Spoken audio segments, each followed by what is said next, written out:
All right. So before I get started, anything anyone wants to share, anything you've gleaned over the week or thought about the ideas I spoke of last week, any perspectives anyone here has on what happened and how we're supposed to react to it? I just want to say I listened to the recording and it was really helpful for me since I'm not really a news person and, just kind of hear things here and there. So I thought it was a good conversation. I don't have any questions or anything. I just wanted to let you know I'm No, caught I up. appreciate that. I appreciate that. Here, I'm vetting it all for you. You don't have to bother. Yeah, I'm just giving you you, the you did a great job. I appreciate it.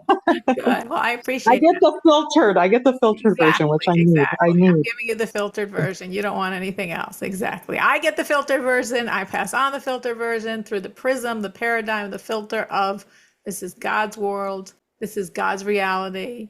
This is God's war. Once you're looking at it from God's perspective, it looks very different than CNN or any other such station.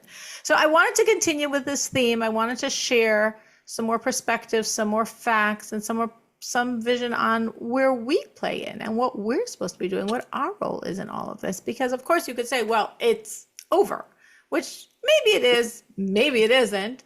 But definitely when we live through something like that, it takes a while for us to digest and process and process and process. And we don't want it just to be like, oh, there was a splitting of the sea, but I was a little busy, or I was even focused then, but then the sea split and then the Jews moved on. So then we keep going. No, the sea split and we want to focus on that and we want to talk about that and we want to become different people because we lived in a time when the sea split. So that's why it's still worth discussing and sharing. And again, the theme that I want to bring out is on one level, how we saw this transformation literally in the offices in the governments of Israel. That literally when the prime minister, the head of the government representing the Israeli government, a secular government to a secular world, behind him hangs a verse. This verse that is the verse from which came the name of this mivtza, as they call it, of this campaign, Am Kilavi Yakum V'chari Yisnasa, a nation that will get up like a lion, that will rise itself up like a lion. The verse goes on to say, it does not lie down until it devours its prey and drinks the blood of the slain. This is a verse. This is biblical. This is in Numbers, chapter 23, verse 24. And this was the theme of the campaign. This is all rooted in God. This is all rooted in Torah. This is what secular Israel is proclaiming. We can do this. We have a right to this and we have ability to do this because this is what it says in Torah, a verse. We know before the campaign began, that Thursday, the head of the country, Netanyahu, went to the Kotel, went to the Western Wall, and he put a note in. And people weren't sure why he came. Did he come because it's his son's upcoming wedding? No, he came to pray. He came to pray for this brave, courageous, and, crazy thing they were doing. A nation of 9 million attacking a nation of 90 million that's 900 plus miles away. And what did he write on his note? You put a note in the wall. He wrote this verse. Am kilavi yakum chari yisnaseh. A nation rises like a lion and like a lion lifts itself up. This is what he wrote. This is not typical for the wars of Israel. The wars are generally not named from verses. So this whole war was deeply rooted in God, including from all the secular, if we're looking at it, who are we to say what is secular, what isn't secular, who are we to use that terminology, but from all those perspectives as well. There was really nothing that was not godly. There was really nothing that wasn't coming from, in essence, an awareness of the Jews' role as God's people, both to defend itself and to destroy evil in the world for the benefit of the entire world. For the benefit of the entire world. So I think I said that a woman in one of my other classes, she's originally from Iran, and she said that every day in her school, where she was in the school, I guess, pretending to be a Muslim, so it was a school of 1,000 Muslim girls, and every morning the principal began the day by screaming about the destruction of Israel and Iran and America. The small Satan, the big Satan, stomping on the Israeli flag and stomping on the American flag. So Israel is really living up to its role as the Jewish people who are revealing and expressing God in this world, and who have an obligation to combat evil for the whole world, for the whole world's sake. So this is a war that was deeply rooted in our vision of ourselves as God's people in this world. And we're talking here about very secular political leaders. The political leaders of Israel are all secular, but they really got it. They really were operating from a deep conviction that this is God's war, because otherwise it was just too crazy.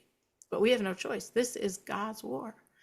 After America attacked, so that Sunday, Netanyahu again went to the Western Wall. He went to the Kotel. Now, of course, everyone understands why. And he said that when he first took office, which was many, many years ago, he's been in office for many years. It's not like us where we have two terms and you're done. That's not how Israel works. He said when he first took office, he participated in the March of the Living to Auschwitz. And we said when he came to Auschwitz, and Netanyahu was not officially religious at all, but he felt such a need, as he called it, to wrap himself up in a talit, in a prayer shawl, and to pray, to say the Shema prayer to God. That's what he said when he first took office. That was his feeling when he was standing in Auschwitz. And he said, this is 10 days into the war, after America bombed those 3 nuclear reactor sites, he said 10 days ago, hours before this historic mission began, I again felt this need to wrap myself up in a prayer shawl and talk to God. I went to the Western Wall. I went to the Kotel because I wanted to do this. I needed to, as he called it, wrap himself up in a talit, wrap himself up in a prayer shawl, and pray. He knew, he understood. We're the recipients. We only see it. We're like, whoa, this is so cool. This is so amazing. This is so cool. We're destroyed. He knew the realistic, very intense probability of many, many, many levels what could have gone wrong and what could have become problematic.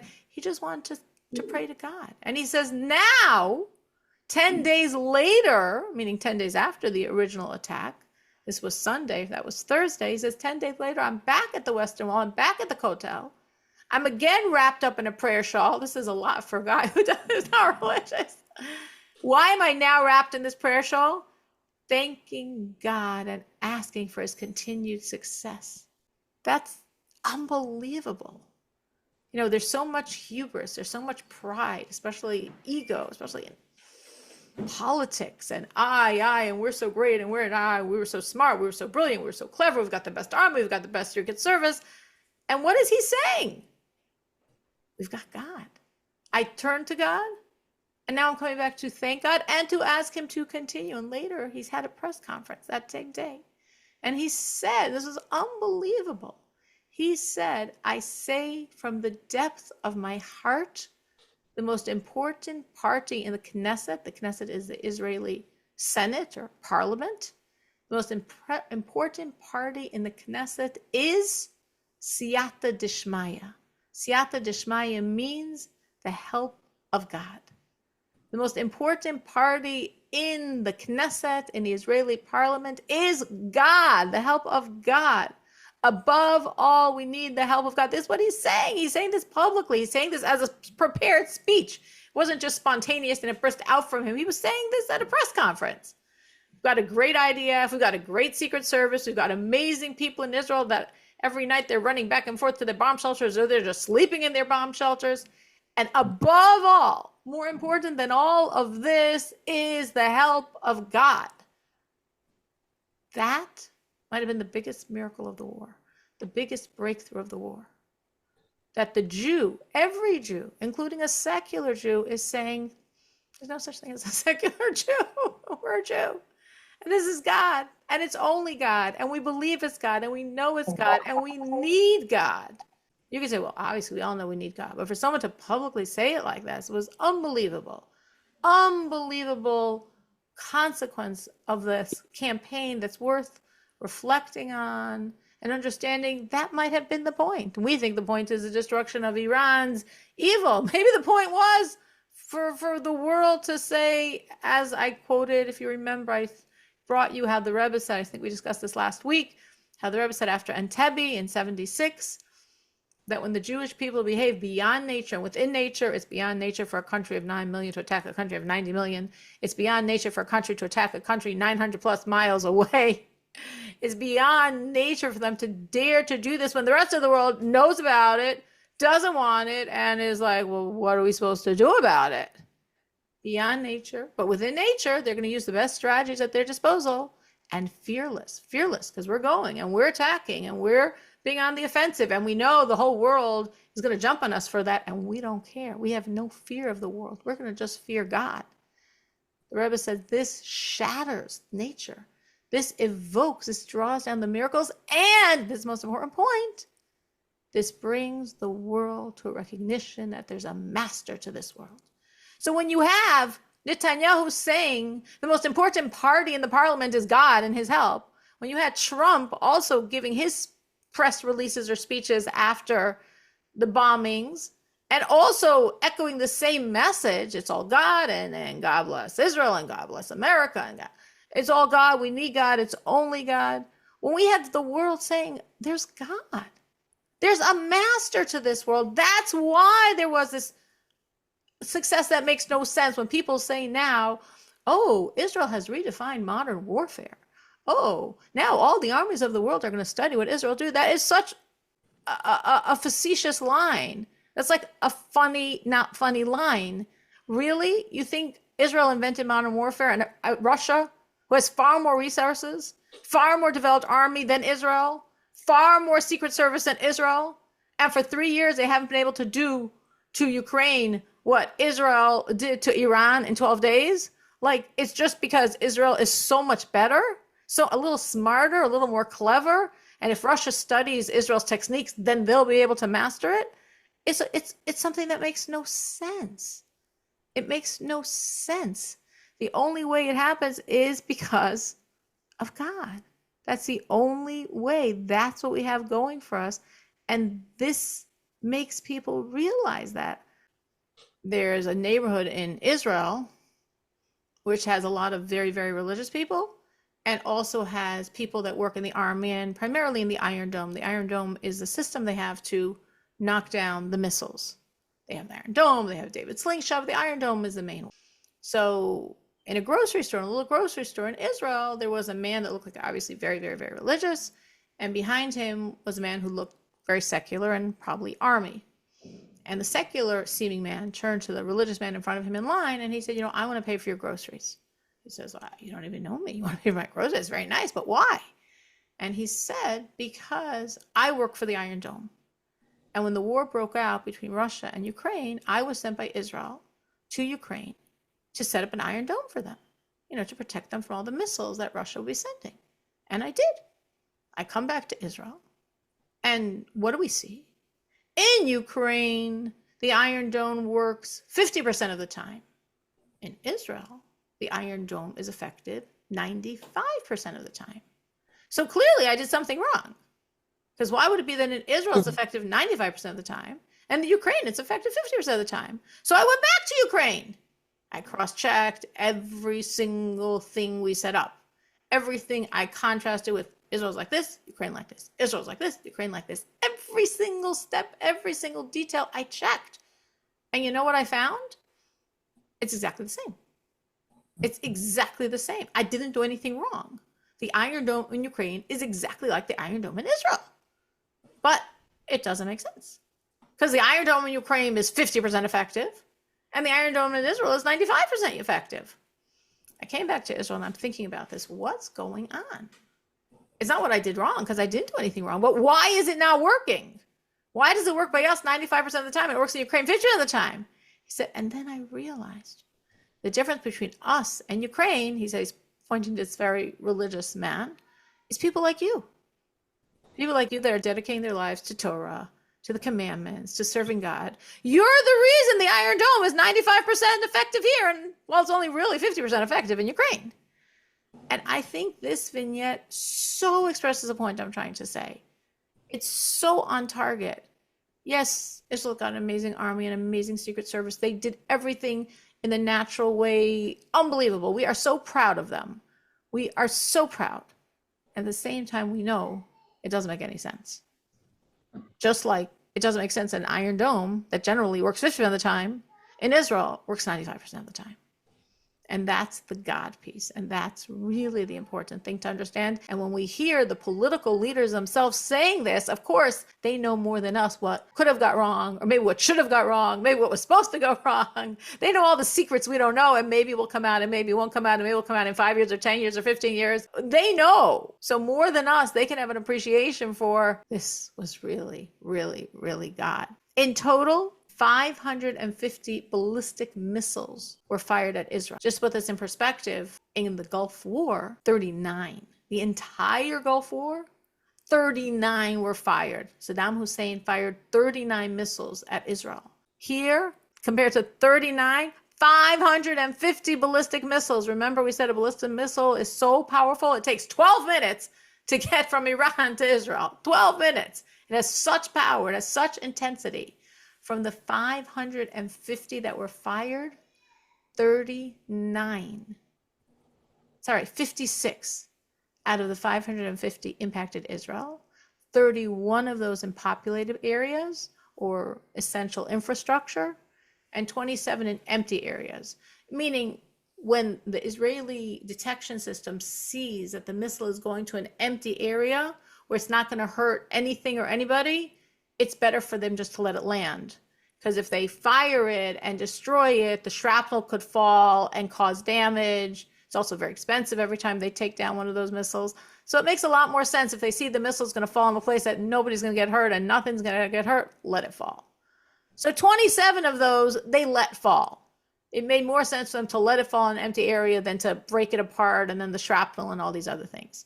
So really, from 550 ballistic missiles, 31 got through.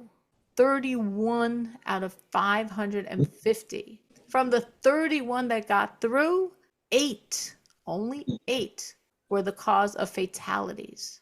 There were unfortunately 28 people that died in Israel. Those 28 were from 8 missiles. Imagine what could have, should have, was supposed to have happened. They sent 550. Only 8 actually killed. 28 people died because of 8. Imagine what could have happened if it wasn't 8 that caused death, if it wasn't 31 that hit in populated areas. 94% of all the missiles that were aimed at civilians, which was the high majority of the missiles, of course, 94% were intercepted. They also sent 1,200 what we call drones or UAVs, meaning a lesser level bomb, if you will. Simpler, much slower. Takes hours for it to get from Iran to Israel. They sent 1,200 such UAVs, such drones that are smaller missiles, not ballistic missiles, but they can also kill. Of the 1,200 they sent, only 1 landed, meaning 1,199 of these drones were intercepted, were knocked off before they even got into Israeli airspace, were irrelevant. Only 1 impacted out of 1,200. Now, obviously, 28 people is 28 people, but as we said, the original assumption with a lot of kindness, it will only be 800, and it could go to 4,000, and there were 28. And 9,000 people lost their homes. Generally, the homes that were lost were homes in like high-rise apartment buildings, and those were some 9,000 people are now homeless because of that, which also is very difficult, but thank God, homes you can rebuild. At the start of the war, Iran had 2,500 ballistic missiles and 350 launchers. The idea of the launchers versus the ballistic missiles, why is it worth mentioning a launcher? What's a launcher? It just shoots off the missile. Is because the strategy of Israel in this 12-day war was really targeting those launchers, meaning the ballistic missiles were generally hidden underground, so it's hard to get to them. But if we get to all the launchers, which they have to at some point come up to fire the missile, we can not let the missiles be very effective. At this point, from the 2,500 they had before the war started, they have about 1,000 ballistic missiles left. And from the 350 launchers, they have about 100 left. Now, of course, 1,000 missiles is 1,000 missiles. 100 launchers is 100 launchers. But compared to what they had, what they have now is A tremendous, tremendous kindness of God. Another tremendous kindness of God that we didn't even know until after the war is that Iran had a plan. They understood that Israel was going to attack them. They knew it wasn't going to be America. America wasn't going to let Israel do the work for them. Maybe America would step in a little, as they did, which we're grateful for, but they knew it was going to be Israel. So their plan was that as we are firing the missiles, all of our proxies, meaning all of these terrorist groups that we've been funding and training and sending munitions to for all these years, they're all going to invade Israel. Israel won't be able to handle it because Israel's going to be dealing with the missiles we're sending them from the air. And in the meanwhile, on the ground, every one of their borders, we have terrorist groups. They have proxies, terrorist group in Iraq. We have proxies in Syria. We have proxies in Jordan. We have proxies, of course, in Lebanon. That's Hezbollah. We have proxies in Egypt. We have, of course, Gaza's Hamas. Every border that Israel has, we have a terrorist group. Israel will be completely invaded, and we're going to tell those terrorist groups to do October 7th. Every time as we're shooting those missiles from every border, from Jordan and Lebanon and Egypt and Gaza and Syria, Iraq, every border is going to calm these terrorists to do to Israel what happened on October 7th. But from every single border while they're dealing with the missiles. So ha, ha, ha, ha, ha. What happened in God's kindness? None of the proxies complied. Even though all of these terrorist groups are funded by Iran, get all their ammunition from Iran, get instruction from Iran. Iran sends them instructors and they send their highest, best terrorists to Iran to get training. So all of these proxy terrorist groups that are completely surrounding Israel on every one of their borders, they're all completely dependent on Iran, and they all refused. They all said, no way, we can't start. We're too weak. Since October 7th, Israel has done such damage to Hezbollah and Hamas, and everyone else that they haven't directly done damage to is scared. And Syria was already, off the map from what happened in Syria this year. They were all too scared to join Iran's fight. They were terrified for their own obliteration. That makes no sense. Meaning, of course, it makes sense, because why would you join someone else's fight? Because this someone else is the one that funds you, is the one that provides you with everything. You owe your existence to this power called Iran. And when finally it comes payday, when the whole reason Iran has fed you all these years has now come, and you're like, I can't do it. Like, aren't you terrified from Iran at this point? Every one of them had this, not irrational, meaning they're right. Obviously, Israel would have smashed them, but irrational in terms of their relationship to Iran. They should have done something and gotten smashed, okay? At least they could say they tried. Nothing.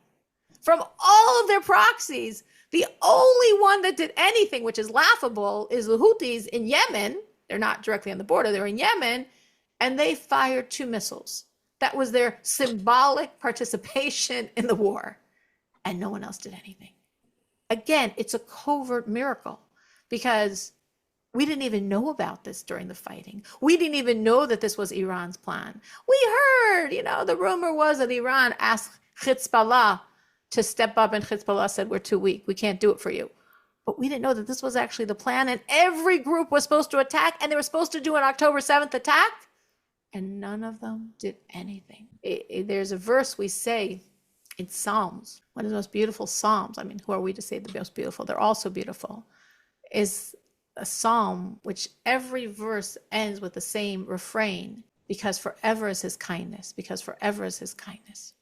So one of the introductory phrases to the refrain, because forever is his kindness, is L'oise niflos gedolos levado, which means for the one that does great wonders alone, because forever is his kindness. And the Baal Shem Tov explains, Baal Shem Tov is the master and innovator, the one that founded the Hasidic movement, of which Chabad is a branch. So 2 generations before Chabad began was the Baal Shem Tov, beginning and founding this infusion of life into Judaism called Hasidus. He said, what does this verse mean? What did King David mean by saying, for the Laosa Niflos Gedolos, for the one who is doing these tremendous wonders, Levado, alone? And he said, you know what it means? It means that God is always doing wonders for us, but we don't even know the wonders he's doing. Of course, we thank God for everything we see, but there's so much more we don't see than we do see because we don't know. So we can't thank him because we don't even know. And sometimes afterwards, we get the scoop. We realize what happened. And we're like, oh, wow, God, you really saved me there. And I couldn't even thank you at the time because I didn't even know. That's what I'm bringing out here. This whole concept of Iran, we're just Israel, go for it. Go, try to start up with us. Boy, are we going to get you. And nobody can say anything against us because, hey, we were attacked. So we are innocently defending ourselves by having your entire borders experience October 7th. Thank you, God, for the wonders that only you knew about, that you put in the hearts of every one of these proxy terrorist group. People that officially are fearless of death, such fear for their own skins that they stood up to Iran and said no. Have you seen this in your own life? I mean, I definitely have, where like sometimes something's going on and I don't even know how God is helping me. And then it comes out. And I'm like, oh my gosh, you really were helping me there. I didn't even know, but I didn't even know the problem. I didn't even know the issue. I didn't even know your great salvation. And now I can say thank you for what you did that I was clueless about. Has anyone else here experienced something like that? Where you've afterwards realized how God was doing a miracle for you that you never prayed for because you never even knew about until afterwards? Well, for me, I think it was the type of medical condition which one time I drove, and it was only by God's grace that I got home safely, didn't hurt anybody, and then had to take care of that situation. But it's like, wow, and you don't think about it till later. It's just like, I made it home, and medically it was, it's helped. Wow. That's one of the things, recently, I would say within this last year that popped in my head right away. Wow. Yeah. So it wasn't something you asked for. It wasn't something you prayed for. You didn't even know you needed to pray for it. And God was there for you. God was doing it without you being aware that you needed it. Anyone else has had that experience? I definitely have. This afternoon, we were driving back from Iowa, and it occurred to me, I always thank Hashem before we start a trip and when we get back. But it occurred to me today, there were so many things over the years that could have taken our lives on the highway with all the trips that I've made back and forth to Iowa. And, nothing, thank God, has ever happened. But it occurred to me today that it could have so easily happened, and Hashem was protecting me all those times on the highway. Absolutely. Yes. That's a And perfect example where you were clueless. You weren't aware of how much divine aid you needed. And now looking back, you're like, oh, wow. yeah, I'm very thankful. But I mean, I want to remember that going forward, to be thankful for everything that I'm missing, that I'm not aware of, that he's doing. Right. 100%. Yes. That's exactly the point, to be thankful because we're missing it. Like everything was fine. We don't know what God did to make everything fine. Linda's saying, and she drove home and nothing happened. We don't know what God had to do to make sure that, and nothing happens. That's the truth. Yeah, another simple, regular day. We don't know what was dodged as we were walking, what could have, should have, and didn't, because of God's wondrous, constant kindness. So this is true on the big screen, and this is true in every one of our lives. So what I'm emphasizing in all of this is this was God, beginning, middle, end. This was unbelievable. This made no sense. 9 million, 90 million, 900 miles plus away. Like this was God. They knew we were coming. They had everything buried under so many layers under the earth, and they were so confident they were untouchable. And look what happened. Again, we couldn't have scripted it. If we scripted it, nobody would believe it. It would have been rejected. We wouldn't have sold our script to anyone. Way too implausible, way too ridiculous, except actually it happened. At the same time, as I said, like the Rebbe said after Entebbe, beyond nature, and fearlessly working within nature. That was Entebbe. Now it was beyond nature because in like 2.5 days, they made this campaign where they were flying from Israel to Uganda to go within a place where you have the Ugandan army and the terrorists, within which are the hostages, and they're somehow going to get past the army, get past the terrorists, get those hostages, and fly them all the way back to Uganda and not have a problem. So that's like a little abnormal nature. But at the same time, within nature, they did the best they could. And for those 2.5 days from when they got the permission to try to make this mission until they flew, they exercised and exercised and exercised and did everything they could in 2.5 days. It might have actually been 2 days to make this happen. And similarly here, this was God's war. And the only reason it worked the way it did was God's war. But at the same time, we have an obligation to do the best we can within nature. And they did. There was once someone came to the Rebbe who some position in the IDF, in the army. And the Rebbe started questioning him about the equipment that the army uses. And the Rebbe went through every single piece of equipment, every type of gun, every type of tank, every type of this, every type of that. And the Rebbe's push every time was, why do you use this one? You should use this one. This is better for this and this and this reason. Why do you use this? You should use this. It's better for this and this and this reason. Why do you use it? The guy left there, his head was like spinning. He's like, I don't understand this. He said, we don't have this. We have in the army experts. This person is expert in his field. This person is expert in his field. This person is expert in his field. This rabbi is the expert in every single field of the IDF. He knows every single piece of information about every single piece of equipment the IDF uses. How could this rabbi know this? And what was the Rebbe's point? The Lubavitcher Rebbe is a spiritual leader, the spiritual leader. He has a mission. His mission is to connect the world to God, to connect every Jew and to connect every non-Jew, to make every non-Jew that Noahide, and every Jew, everyone in the whole world, a believer in God, a server of God, connected to God, alive in his relationship to God. What is he wasting his time discussing guns and tanks and this and that and this and that of this army? He has an opportunity now. He's talking to someone in the army that has some level of power. Why didn't he speak to him about turning to God, praying, giving charity, saying psalms, all of which are very valuable and all of which the Lubavitcher Rebbe believes in?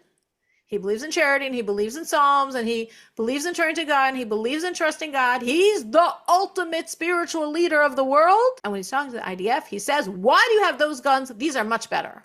Why do you have these tanks? These are much better. Why do you use this munition? These are much better. Meaning, the Rebbe was making a point here. The point is, God made nature. God doesn't love violating nature for no reason. Yes, God does, did, will, is making miracles 100%. But we've got to do our max. We've got to do the best we can within nature, and then God will go way beyond it. So the Lubavitcher Rebbe, the spiritual leader of the world, is telling the army, shape up. Be the best on the physical plane that you can be. And of course, rely on God to take your work and make it a lot better than it should be. But use the best military strategy, knowing it's God's war. So the point I'm trying to make here is that we absolutely know it's God's war. At the same time, we absolutely know that the army has to do the best they can as a human army, because that's what God wants from us. So where does our work come in all this? So I think a very important piece of our work, and this is my work, and this is your work, and this is every human being's work, and we could feel like, well, we're spectators, What do we know? We're sitting in America talking about... No, we're not spectators. We're participants, because every one of us has spiritual power. And every one of us, when we utilize our spiritual power, we further create the miracles. Don't worry, it's not over yet. If you missed the boat and was totally spaced out for those 12 days, fear not. Still keep doing the spiritual work. Trust me, it's still very, very, very needed. Very needed. So the first spiritual work that we all need to do is remember Israel is the safest place in the world. During the Gulf War, the Lubavitcher Rebbe kept saying that message, Israel is the safest place in the world. And people were terrified. And people were leaving. And anybody that asked the Lubavitcher Rebbe advice or permission to leave, the Rebbe said, no.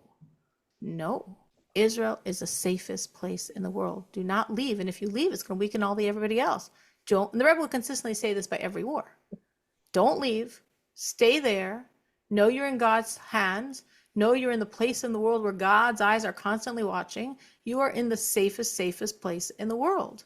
And I remember during the Gulf War, my husband went to Israel. There was this mission that went to Israel Solidarity.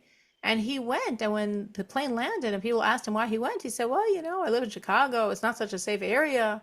So I had an opportunity to come to Israel. I know Israel's the safest place. I wanted to be in the safest place. I want to be secure during the Gulf War in Israel.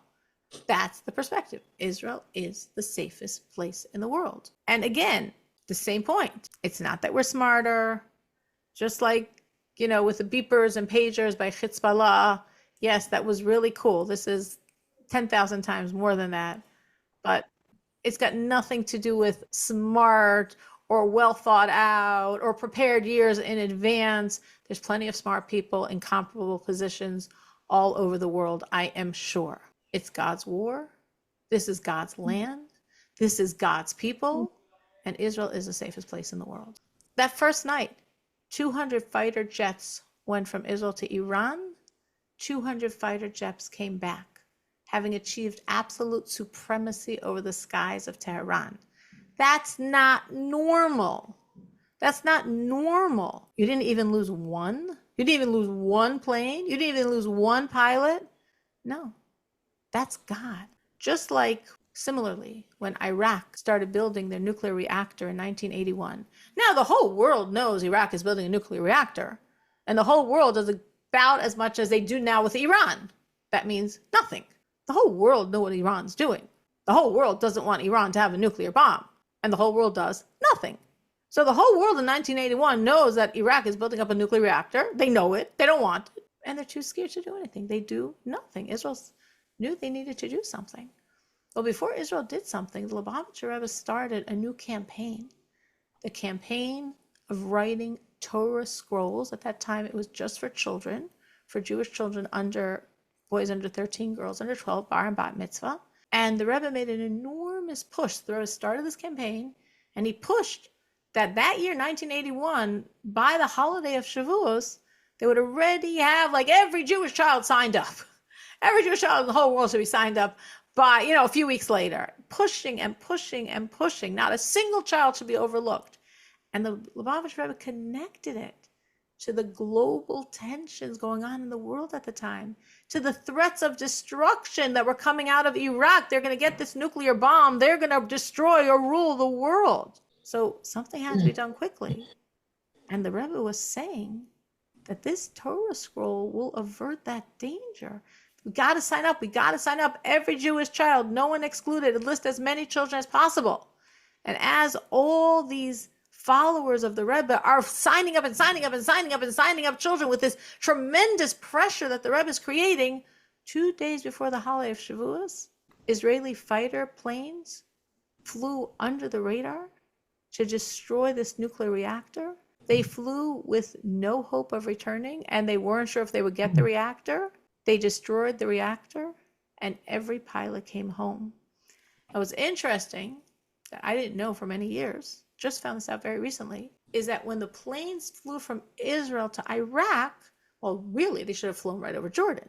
But obviously, they understood that they can't fly right over Jordan if this is supposed to be a secret mission they don't want anyone to know about. So they flew around Jordan. But the Jordanian air control saw these Israeli jets flying around Jordan. So they notified the king of Jordan, King Hussein. He realized, why do we have these Israeli jets circling around Jordan and going in the direction of Iraq?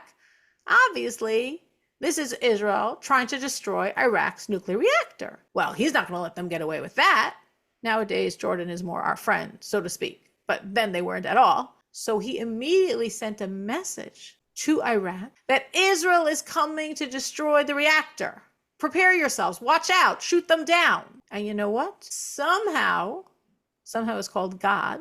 Somehow that message never reached the person who needed to hear it. Somehow that message got lost in the shuffle.